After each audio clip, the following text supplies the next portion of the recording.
America. I guess if you count them in together with Major. I think in this tournament, we'd say JimRising, Cats, Major, Killers Oh yeah, Cats, of course. are the big four ones, I think. Those are the four big names you'd expect to gain to Challenger. But then also, we can't really count out, for instance, B-Lord. No, not at all. But so, like you said, his opponent here we have him. This is Odin, and he is back. ZVZ actually to start things off here. So, well, looking at the groups from yesterday of how things were played out, we had a ton of ZVZ, man. Yeah, it was a lot. It was really a lot. And I think it was a bit interesting as well because some games were kind of one-sided really heavily.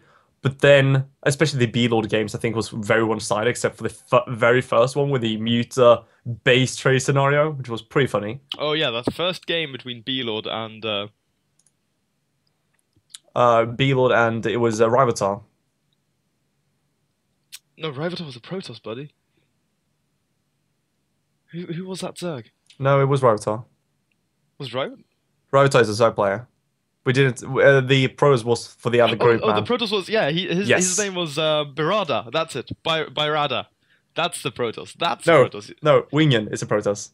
Wingyan. Yeah, Wingyan is. Oh my god. How's it going for you, man? It's okay. It's okay because you are doing all the production. I have to say, you've been doing a fantastic job. You're right now handling like thousands of different images, but it looks really good. I have to say.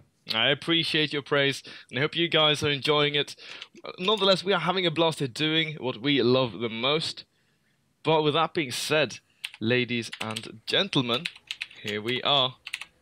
And we have our first player right here in the red on Viney Research Station. Map number 1 in our opening series of the day. It is going to be JimRising.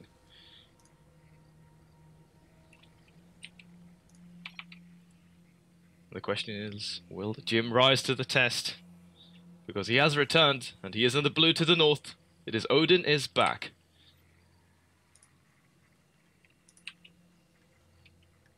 Okay, so Odin is back versus JimRising. Let's see who here is going to be the one to take the first. ZVZ. As I said, we saw a lot of ZVZ yesterday, and overall, a lot of Zerg players in the Copa America. Only 2 Protoss. And mostly Zerg players, I believe we'll have how many Terrans? 7 Terrans, 9 Zergs, and 2 Protoss. Oh, so Protoss are a bit underrepresented in Latin America. Quite a bit. I mean, if you were to look at it that way, you can actually say that Terran and Protoss put together equals the amount of Zerg players right now. Yeah, that's exactly 9. It's sort of like a reverse scenario if you think about it, actually, because on EU, we suffer from too many Protoss and too many Zergs, but too few Terrans. But at least now here in Copa America, we lack Protoss players. Makes me a little sad, but of course you cannot have everything in the world, like I've touched upon before. ZVZ, sort of becoming one of those matchups I truly come to enjoy, because it's actually very action-packed, so high-octane kind of matchup.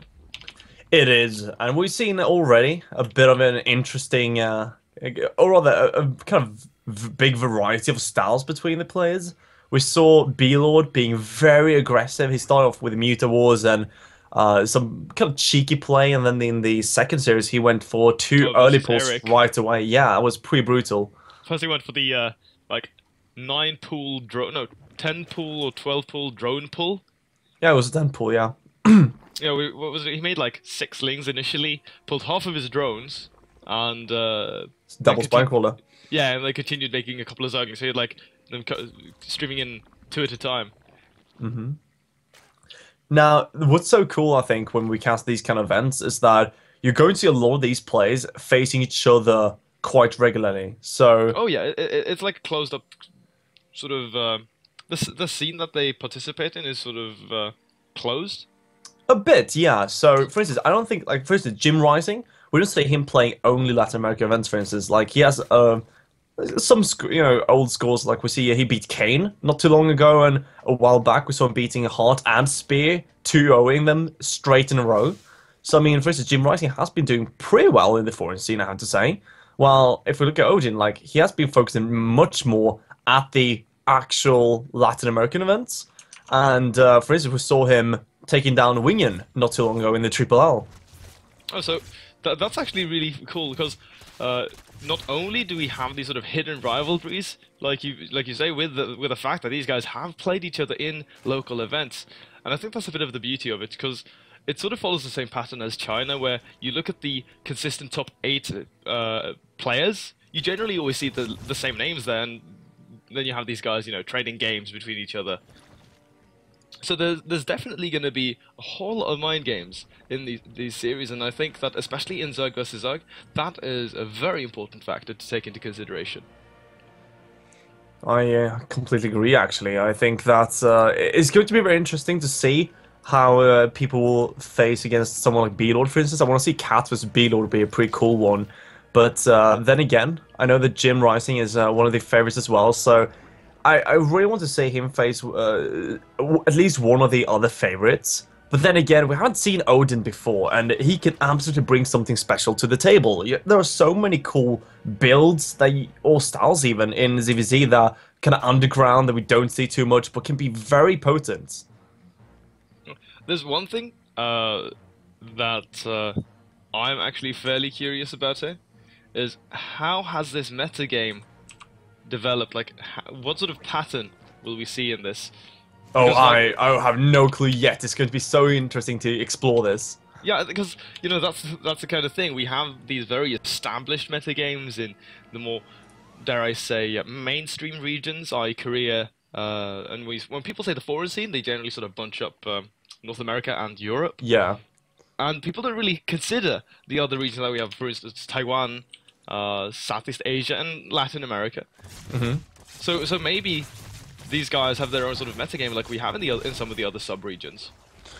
Yeah, perhaps. I mean, we're going to see. As I said, you know, it's not too common to see Muta versus Muta Wars anymore, which was actually the first game we saw in this very competition, for the round of 16, that is.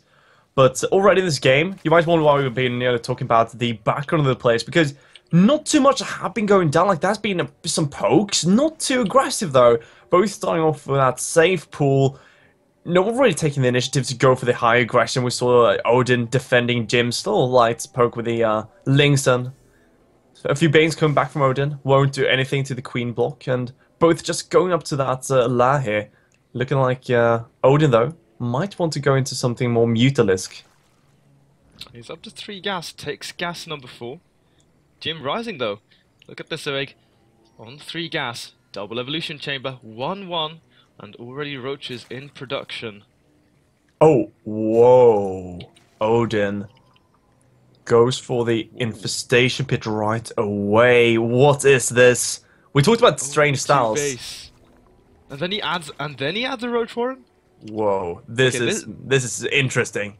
Yes, but you know what? I'm actually a little worried here for him, because we already have roaches out here for Jim. Or JimRising, there. Yeah, it's so good. Used not to be confused with the Chinese player Jim, who's actually not Zerg, but Protoss. JimRising here, he's going to have 1-1, right? And Glide Reconstitution, and already starting to climb ahead in supply, as we can see here. So yeah, dude, I'm a little worried here for Odin. Yeah, so the thing is, oh my god, I thought he was first going to go into some Swarmers play. I thought it was going to be really cool. But he goes straight for Pathogen Glands, like the quickest Pathogen Glands you'd ever see in ZVZ. Like, this is scary. This is the most greedy, like, risky play you could probably do. You don't go for Infestation Pits into Pathogen Glands right away. And, well, Jim pushing like this shouldn't be a big deal. It's just a handful of roaches follow-up, so it's like 20 in total right now with all follow-up. But there are no roaches out for Odin yet. The first one just popped. Yeah, that's the problem. Remember as well, 1-1 is now done for JimRising, finishing during the fight. And he just circumvents that Spine Crawler, ignores those queens, gets right up into the main. And do you know what? Odin is back, is going to suffer some heavy economical damage now if we see JimRising starting to split up these roaches. Well, but you know what? He's not even going to do that. Going to go right for this main mineral line. A couple of drones already falling, but he's trading very effectively. So eventually this should be cleaned up, but the damage dealt is already staggering, and look at this, more and more workers are going down, 16 already, queens are going down, and you can even see Jim here, focus down the ladder if he wants to. Every single queen goes down, that Spike goes down, and actually, as these do fall, I don't think Odin even has enough for this little attack. And that's too much. That's just going to be GG getting completely run over there by JimRising's attack. So going into the 3 gas Roach 1-1, that's a build that we have seen before. It's nothing super new, nothing super crazy, but with OdinisBack's build, it's just ended up being like a super hard count. I guess that's the kind of build that super hard counters Extreme Greed. Yeah, I guess so. The thing is, how he usually